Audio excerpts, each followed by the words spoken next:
دی چې د جنازې مونځ د پیزار سره ادا کیږي او که نه. د جنازې مونځ د پیزار سره ادا کیږي او که نه. که پیزار داسې جوړي چې په هغې کې اتصال نی د بوټ د ځمکې سره او د قدم د بوټ سره، نو بیا خامخا ایستل ضروري دي. او که اتصال وي نو بیا چې پیزار پاک وي نو بیا پکې کیږي، لیکن عاجزي په دې کې ده چې پیزار وباسي او بیا مونځ د جنازې وکړي.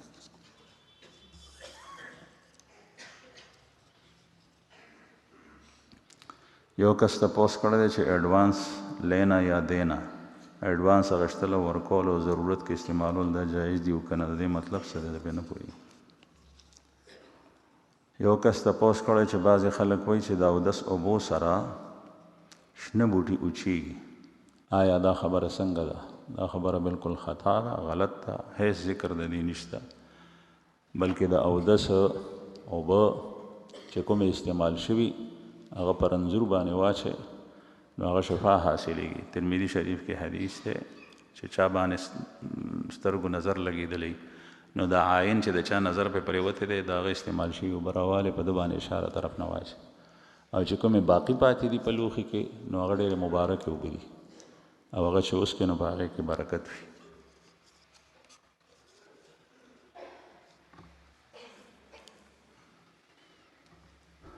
یو کس تپوس کړی چې نن سبا په جانماز باندې د حرمینو شریفینو تصویران جوړ شوي وي، هغه په جومات کې پراته وي او خلک په دې باندې ګرځي، آیا دا ټیک ده او که نه؟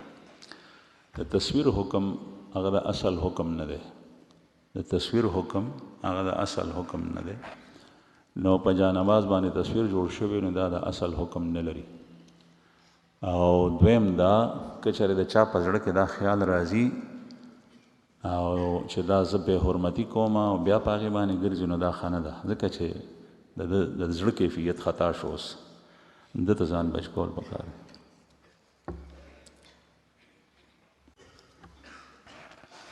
یو کس تپوس کړی دی چې د کوم انسان شهوت زیات وي او د نکاح وس نه لري نو دې انسان ته څه کول پکار دی؟ رسول الله صلی الله علیه وسلم د دې انسان علاج هغه روجه خولی ده. حدیث مبارک کې رسول الله صلی الله علیه وسلم فرمای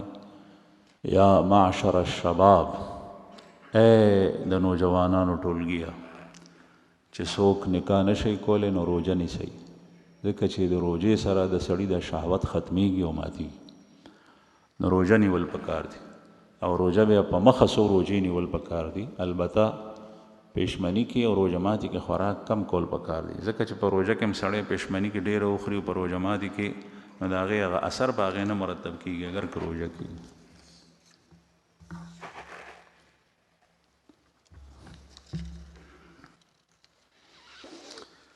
یو کس تپوس کړی چې یو ملګری وس نه لري د زکات په پیسو واده کولی شي او که نه، که کولی شي نو په کومه طریقه؟ چې یو سړی فقیر دی، یو سړی فقیر دی او دې فقیر ته چا پیسې ورکړي د زکات، مثلا ده ته 80,000 او 10,000 روپۍ ورکړي چې ها دا ستا شو او دی په دې باندې واده کولی شي نو ودې کړي. دغه طریقه یې ده د زکات په پیسو واده کول. د دې دا مطلب دی چې دی به مالک جوړیږي اول، او که دی مالک نشي جوړېدی، فقیر نه دی، زکات نشي اخیستی نو ده باندې دا زکات شوی نه دی، ده ته زکات اخیستل نه دي پکار.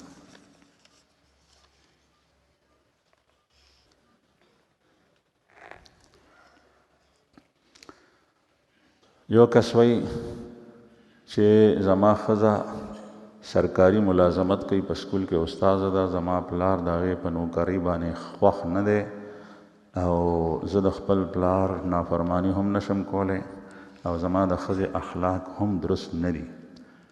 زما ښځه زما نه جدایي خو برداشت کوي لیکن نوکري نه پرېږدي، زه څه وکړم؟ نو هغې ته په څه طریقه باندې هغه پوه کړه، ته نر شه، تکړه شه، کومې پیسې چې هغه ګټي نو کاروبار کو، په ځان باندې شپه ورځ یو کړه، هغې ته وایه چې دا پیسې به ته زه پوره کوم خو دا کار پرېږده. او البته ښځې ته په وس سره طلاق مه ورکړو، او که چېرې د دې اخلاق داسې خراب وي چې ته پوهېږې چې دا غلط چلیږي نو بیا فوراً دغه ښځه پرېږده.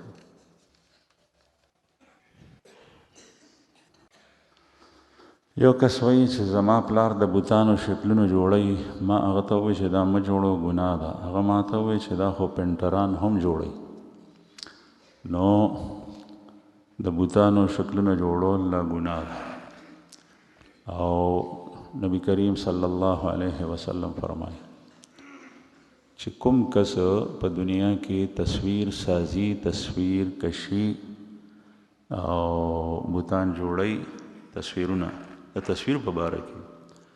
نو دته په ورځ د قیامت وویلی شي چې دې کې سا واچو، سا پکې واچو، او سا خو پکې سړی نشي اچولی، نو دی به په عذاب کې مبتلا وي. د هر چا خپل خپل مختلف قسم عذابونه دي، الله پاک دې موږ وساتي. د ده به دا عذاب کوم سړی چې خوب نه ویني او د خلکو ته ښه خوبونه بیانوي چې ما داسې خوب لیدلی دی، داسې د ده مطلب دا دی چې زما نوم مشهور شي، نو د ده عذاب به دا وي چې ده ته به د اوربشو 2 دانې ورکړی شي چې په دې کې یو بل سره دا دواړه غوټه کړه. د اوربشو دانې څو غوټه کولی شي، دی به تر هغې پورې په عذاب کې مبتلا وي، دا کار به کولی نه شي. دغسې د تصویر واله چې په دې کې سا واچو، دی به په هغې کې سا نشي اچولی، نو دا ګناه ده، حرام دی. عبدالله ابن عباس صاحب څخه یو کس رالو، دا د صحابو دور دی. عبدالله ابن عباس صاحب صحابي دی. هغه ورته وایي چې صاحب زما کسب دا دی چې زه تصویرونه جوړوم. عبدالله ابن عباس صاحب ورته وایي چې دا ګناه ده، د الله رسول د دې نه منع فرمایي، دا پرېږده. هغه ورته وایي چې زه په دې باندې روزي ګټم او د بچو دپاره خوراک څښاک پیدا کوم. عبدالله ابن عباس صاحب ته وایي نور کارونه لږ خو نه دي، بل کارونه کوم. بعضې سړی وایي دا ته چې څنګه دا کسب زده کړی دی، داسې یو حلال او جایز کسب ځان ته وګوره. بیا هغه کس رنګ سور شو، وپړسېدو بدن. هغه روایت کې راځي چې هغه رنګ سور شو، بدن یې وپړسېدو د تاو نه، چې ګنې دا پرېښوی اوس کله شي. عبدالله ابن عباس صاحب ورته وفرمایل فلانکي ډینګړي چې خامخا جوړول غواړې، نو بیا د دې سیندونو، د غرونو، دریابونو، د ګلونو، د بوټو د دې تصویرونه جوړو، دا هم تصویرونه دي، دا خرڅوه، په دې باندې پیسې ګټه. یو کس نایي دی، بل سړی ورته کېناستو، هغه ږیره خرئ، ږیره خریل ګناه ده، او نایي چونکې خرئ نو دا ګناه ده. رسول الله صلی الله علیه وسلم فرمائیں لعن اللہ الواصلات والمستوصلات، اللہ کی لعنت ہے ان عورتوں کے اوپر جو ایک عورت کے بالوں میں دوسری بال ملاتی ہیں، اور اس پر بھی لعنت ہے جو یہ اپنے بالوں میں دوسروں کے بال لگاتی ہیں. دغه ښځه کسبګره په دې هم د خدای لعنت دی، او دا چې کوم په خپل ویښتو کې پردي ویښتې وضع کوي په دې باندې هم لعنت دی. نن سبا دا مصیبت شروع دی اوس چې ویښته د زنانو خرڅېږي، زنانه د بدن ویښته حکم د هغې دا و، ابن ماجه کې روایت دی چې ویښته کله پرې کې نو دا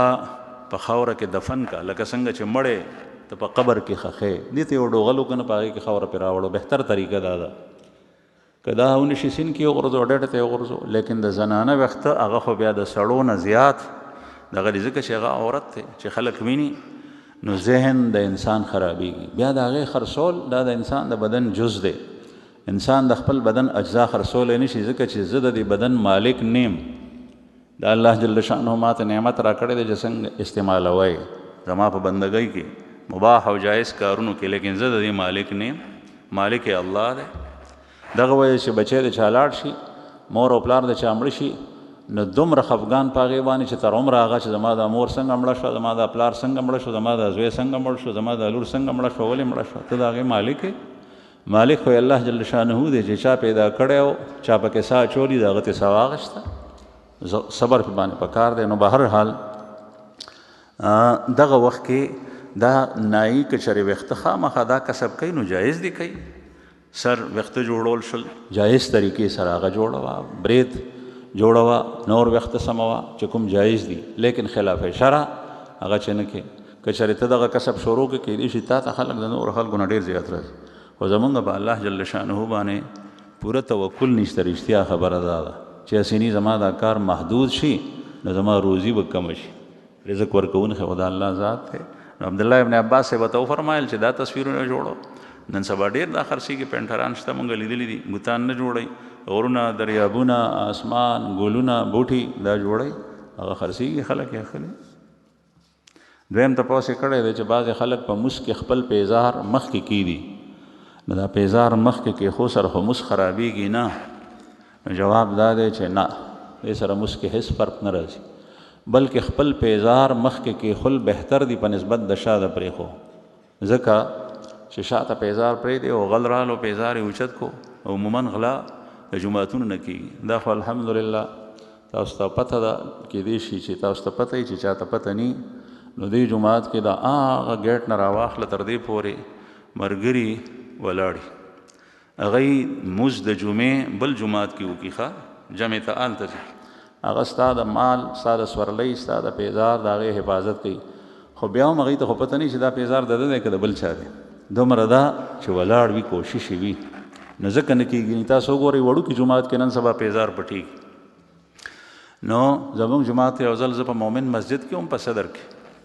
نو یو پلار او زوی مونځ ته راغلي وو، دا د نن نه ډېر مخکې خبره ده، تقریبا 15 کاله وړاندې خبره ده.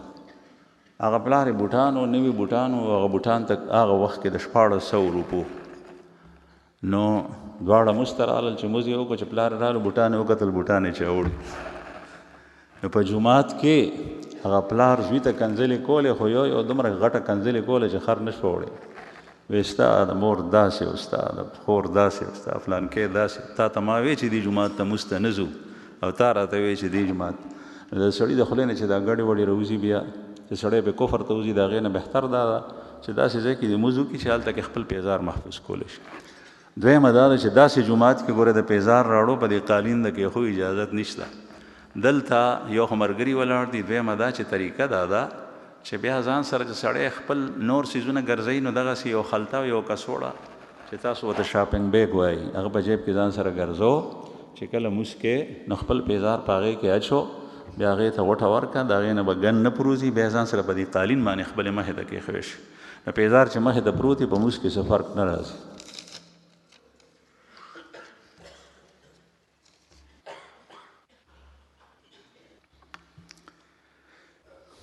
یو کس وایي چې که د یو سړي ښځه د خپل خاوند په مور او پلار یعنې سخر خواښې باندې لاس هم اوچتوي او هغوی سره بدتمیزي هم کوي او کنځل هم ورته کوي، او دا خاوند د دې ښځې د خپل سخر خواښې یعنې د دې ښځې د مور او پلار خرچه هم د کور اوچتوي او د ښځې ټول ضروریات هم پوره کوي، نو داسې ښځې سره څه کول پکار دي؟ نو هغه ستا خوښه ده چې څه ورسره کوې، خو ښځه دې د ساتئ او پوه یې کړه. رسول الله صلی الله علیه وسلم فرمایي چې د ښځې مثال په شان د کږې پختۍ دی، چې دې سره سختي کوې، نو سختي دا ده چې ته داسې نیغې، نو دا به ټس ماته شي، نو چې ماته شي نو مطلب دا دی چې ستا په کار نه راځي، او که دې سره وخت تېرې نو د دې بعض څیزونه به برداشت کوې. ستا په پلار او په مور چې لاس اوچتوي، نو ته هر قسم هغه طریقه اختیار کړه چې په کومه باندې هغه سمي. د دې مختلف درجې، یو دا چې هغې سره خبرې بندې کړه، که دا اصیله ښځه وي تا ته به وایي چې خبرې دې ولې بندې کړي، ته ورته ووایه چې ته زما د مور او پلار سره دا رویه کړې. دویمه دا ده چې د هغې نه بستر بیل کړه، بیل وده کېږه، بیا به هغه تا نه تپوس کوي او دا به نشي برداشت کولی. او درېیمه دا ده چې ګزار دوه ګزار هم ورته ورکړي، داسې طریقې سره چې کله ستا د مور او پلار سره هغه دا رویه کوي، خو داسې ګزار ورکړي چې د هغې لاس په ماته نه شي او په بدن باندې داغ ونه درېږي، ځکه چې هغه خپله داسې کوي، د هغې سزا دا ده. که چېرې په دې باندې پوه نه شوه، نو بیا دوه کسان کېنو، یو ستا د خاندان، یو د هغې، چې دا ښځه ده، د هغې عزیزان رشتهداران، پلار، رور، تره، ماما، دا ښځه داسې داسې کوي، دا پوه کوي. که چېرې په دې باندې پوه نه شوه، نو بیا یو طلاق رجعي دې ته ورکړه. طلاق رجعي دې ته وایي چې سړی یو طلاق ورکړي. موږ خو د مسلو نه ځان نه خبرو، بیا چې سړی طلاق ورکوي یا ورکوي نه، چې ورکوي نو ډز 3 طلاق یې ورکړي، او بیا ملا صاحب ته راځي چې صاحب د دې څه صورت شته دی، او سړی راغلی او هغه وی ہمارے دین میں کوئی گنجائش نہیں. ما ته آپ تو گنجائش کے سارے حدود پار کر گئے ہیں، تو پھر گنجائش کیسی؟ ټولې پولې تا ماتې کړي دي، نو بیا گنجائش. یو سړی د غره د څوکې نه راټوپ کړي، لاندې تا ترینه کنده ده، او بیا دا راشن دی وایي کوئی بچنے کی گنجائش نہیں ہے، ایک ہی سیکنڈ کے اندر میں نے جمپ لگائی، پھر میں مر گیا. نو خامخا به مرې ځکه چې طریقه دا نه وه د راکوزېدو، طریقه دا وه چې ته ستا 2 ګنټې 3 ګنټې لګي، خو په کلاره کلا به راځې چې درزو نه خورې هله به ویښته رارسي. نو مراحل شته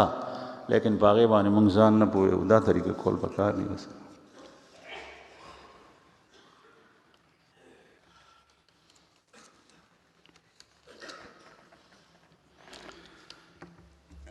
یو کس تپوس کړی دی چې یو عالم حدیث بیانولو د هغې مفهوم تقریبا دا دی چې 4 کسان به جنت ته نه داخلېږي، یو عادي شرابي، یو سودخور، او یو د مور او پلار نافرمان، او 4م زما هیر شو. نو آیا دوی به جنت ته نه داخلېږي؟ نو رسول الله صلی الله علیه وسلم ډېر کسان داسې ذکر کړي دي چې د هغې په باره کې دي جنت ته به نه داخلېږي. لا يدخل الجنة قطات، نمام جنت ته به چغلخور نه داخلېږي. او لا يدخل الجنة من كان في قلبه مثقال حبة من خردل من كبر، هغه کس به جنت ته نه داخلېږي چې د هغه په زړه کې ذره برابر په هغه کې تکبر وي. ډېرې داسې یاد کړي. د دې حدیث مطلب دا نه دی چې دی به همیشه نه داخلېږي، د دې مطلب دا دی چې کله دا تکبر د ده د زړه نه ووتو، دا نافرماني او د شراب نوشي د ده نه ووته، نو بیا به دی داخلېږي. خو د دې د وتو 2 صورتونه دي. یو دا چې دا ګناهونه سړی په دنیا کې پرېږدي، شراب اسکل دی توبه وباسي او دی وایي چې یا الله بس تر اوسه پورې مې دا ګناه کوله، ما ته پته نه وه دا حرام دي، بس بیا به نه کوم. توبه یې وویسته، اوس به دی جنت ته داخلېږي. دویم دا چې که د ده ګناهونه زیات شول په ورځ د قیامت، نو چې کله دنیا کې توبه نه ایستي، نو بیا به په آخرت کې ده ته عذاب ورکولی کېږي. او عذاب چې کله ورکړی شي، د هغې شرابو اثر، د هغې چغلۍ اثر، د هغې تکبر اثر د ده نه ختم شو، اوس وځېدو هغې سزا سره پاک شو، اوس به دی جنت ته بیا داخلي. یعنی هغې سره چې هغه پکې موجود وي نو بیا به نه داخلي.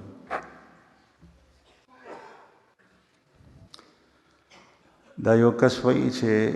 موږ چې سترګې بندې کړي نو ادا کېږي، ځکه چې انسان کله سترګې بندې کړي نو په تصور کې هغه شی راځي چې کوم تصور دی کولی شي. نو زه په ده باندې پوه نه شم چې دی ما نه تپوس کوي او که ما ته ښودنه کوي. دا بیان مخکې وشو. باقي په مونځ کې د ځان نه قیاسات نه چلیږي. د الله رسول چې څنګه مونځ کولی هغسې وي. سترګې چې ته بندې کړې نو ته الله جل شانو ته مخامخ ولاړې، د الله په جناب کې دا بې ادبي ده چې ستا سترګې بندې خدای ته ولاړې. بلې دا ویلي دي چې تا مخکې جمعه ویلي چې د مونځ په آخر کې صرف دغه دعا ویل پکار دي، اللهم ربنا آتنا فی الدنیا. او زه په نوافلو کې د مختلفو پیغمبرانو دعاګانې ویم، نو زه د عمل جاري وساتم او که نه. دا خبره هم دروغ ده. ما صرف دا نه دي ویلي چې اللهم ربنا وایي خامخا، بلکې دعاګانې ویلی شي.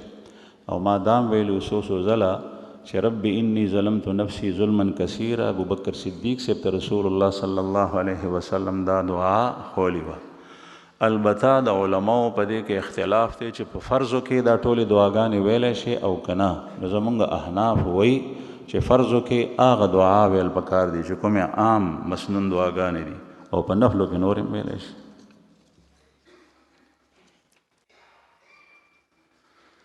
یو کس وایي چې زه علم هم حاصلوم، د ده د علم نه مراد د مدرسې د دینی علم دی، او سکول هم ویم. زما والد صاحب ما ته وایي چې ساینس ووایه، او زه ویم چې د ساینس سره علم صحیح نه دی. اوس زه څه وکړم؟ ستا دا وینا چې د علم سره ساینس سره علم صحیح نه دی، دا خطا ده. ته که د سکول علم سبق وی، ساینس وی، او هغې سره دیني علوم زده کوې، نو زده کولی شي. هغه ستا د دنیا یو کسب دی، د هغې سره تعلق دی، د هغې کسبونو علم دی، او د دین علم د هغې سره ویلی شي د هغې منافي نه ده. لیکن د خلاف شرع څیزونو ارتکاب مه کړو. که ته ساینس وی، که ته ډاکټري وی، که ته انجینري وی، هغه ورسره ویلی شي. بل تپوس یې دا کړی دی چې د غسل مسنون طریقه څه ده. اول به استنجا وکړې، بیا به د مونځ په شان چاردام وکړې، بیا به په خوله کې اوبه واچې، غړغړې به وکړې چې تر اخره پورې اوبه لاړ شي، بیا به په پوزه کې اوبه واچې خو په بره به یې راکاږې، بیا به هغې نه پس چې کوم دی نو په ټول بدن باندې 3 ځله اوبه واچې چې ټول بدن دې لوند شي.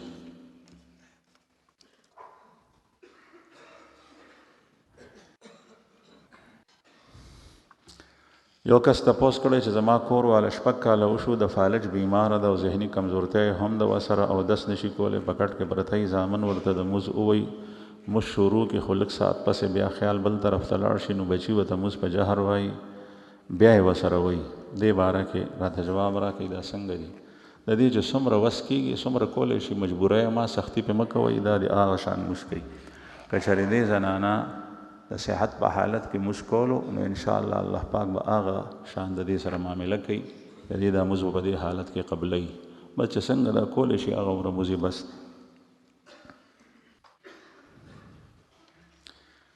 یو کس وایي چې زه 2 رکعاته نفل موز کوم او نیت داسې تړم چې د دې ثواب د نبي علیه السلام او 1,40,000 انبیاء او صحابه او تابعینو تبع تابعینو زما مور او پلار ته ورسېد دا څنګه دي دا د موز په نیت کې ویل نه دي پکار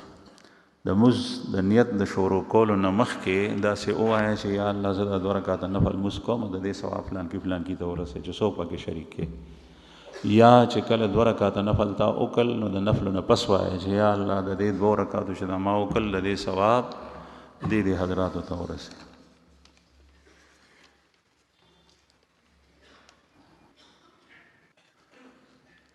یو کس تپوس کړی چې زما عمر 80 کاله دی ما سره 1,00,000 روپۍ وي هغه ما یو کس ته د کاروبار په غرض سره ورکړي دي اوس هغه سړی ما ته د میاشتې 4,000 روپۍ راکوي آیا دا 4,000 روپۍ زما دپاره حلالې دي او که نه که دا 4,000 روپۍ هغه کس تا ته تړلي دي چې زه به تا ته په 1,00,000 پسې 4,000 روپۍ درکوم نو دا سود دی او که تړلي نه وي مضاربت تا هغه کړی وي چې دا پیسې په تجارت کې لګوه چې څومره ګټه په دې باندې راله نو نیمه ستا ده نیمه زما ده یا 2 برخې ستا ده 1 برخه زما ده یا 3 برخې ستا ده 1 برخه زما ده هر څومره چې تا ته مقرري خبره وشوه د حصې په اعتبار سره چې هغې ته نن سبا پرسنټیج ویلی کېږي نو چې بیا نفع وشوه نو هغه نفع به په هغه حساب سره تقسیمیږي کله به 4,000 کله به 3,000 کله به 2,000 کله به 1,000 کله به 100 روپۍ او 50 وي کله به اسم ني دا مضاربت ټیک دی اگر که بعضې تجارتونه داسې دي چې په هغې کې نفع یو شان راځي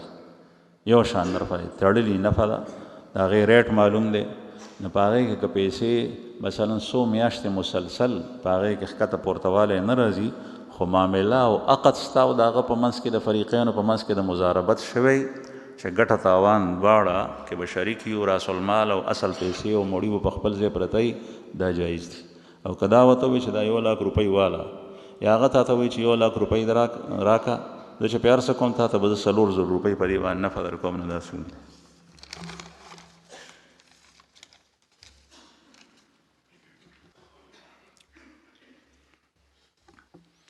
یو کس تپوس کړی چې زنانه د اختر دپاره د عدت دوران کې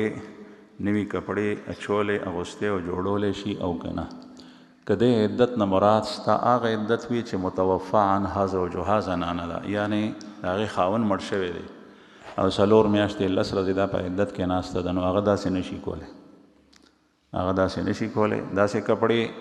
چې هغه بناو سنګار وي پکې پړق پړق والی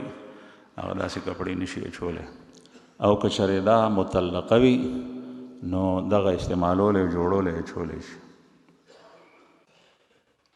یو کس وایي چې زما د رور سره تقریبا 15 تولې سونه ده په دې باندې زکات فرض دی او که نه د سره نور څه نشته دی نو د سونې مقدار په زکات کې 19 تولې دی 19 تولې چې کله سونه به نو دا نصاب ته ورسېد په دې زکات فرض دی چې د هغې نه کم وي نو بیا نه اگر که نن سبا اکثر حضرات وایي چې دا اړول غواړي چاندۍ ته یا پیسو ته نو بیا پې زکات فرض کېږي ورکول پکار خو که د سره د سونې نه علاوه لږې روپۍ وي او هغه سره پرتې دي د ضرورت نه سیوا دي نو بیا په ده باندې زکات فرض دی ځکه چې هغه روپۍ ورسره شته دی نو دا پیسې سونه به هم روپۍ ته واړی نو بیا پې زکات فرض کېږي یو کس وایي چې زه په پټرول پمپ کې کار کوم ملازم یم او هلته بعضې کمپنۍ والا ګاډی راشي او هغه د کارټ په ذریعه ډېر تیل وباسي د مشین نه هغه سیلمین ته څه پیسې ورکوي چې دی ما ته انکار ونه کړي هغه سیلمین هغه پیسې والي خو زه دا پیسې نه اخلم لیکن یو 2 ځله ما هم د مجبورۍ نه وکړل او چې کومې پیسې ما واغېستې هغه ما غریب ته ورکړي نو آیا ما دا ټیک وکړل که نه ما دا خیال وکړو چې دا خلک په جیب کې اچوي نو زه به واخلم زه به یو غریب ته ورکړم نو دا تا غلطه کړې ده حرام دې کړي دي ټیک نه ده هغه چې په جیب کې اچوي نو هم حرام کوي او تا چې د مالک نقصان وکړو هغه ته نقصان ورسولو تا هم ناجایز وکړ اگر که ته بیا وروستو غریب ته ورکوي د چا غریب سره د تعاون کولو په اراده باندې پردي مال کې خیانت نشي کولی پردي کور ته وړېدی نشي چې د هغه د کور نغلا وکړي پردی فصل نشي ریبلی چې فلان کې غریب وږی دی د دې سړي داسې دی د غریب خیال نه ساتي زه د هغه د پټي نه دا شی وړم او د غریب ته ورکوم دا نشي کولی دا کار حرام دی ته غریب د سره تعاون کې نو په جایز طریقه باندې وکړه که نه کې تا سره نی نو ته ګرم نی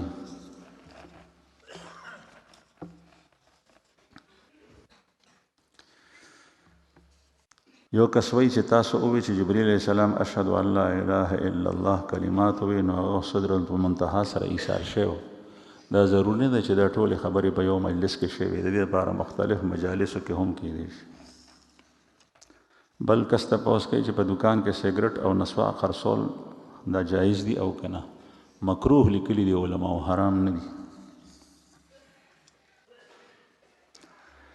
یو کس تپوس کوي چې د مړي په قبر باندې سوره بقره اول او آخر دا تلاوت کول جایز دي که نه او دا جایز دي د عبدالله ابن عمر صاحب نه روایت یو کس وایي چې د حکومت د طرف نه سولر ټیوبویل د محلې په جومات کې لګېدلی دی چې هغه په سولر باندې چلیږي د دې اوبه کور کې د څښلو دپاره وړل جایز دي که نه که د جومات مشران هغه دا فیصله وکړي او حکومت دا ویلي چې خلک یې وړی شي نو بیا یې وړی شي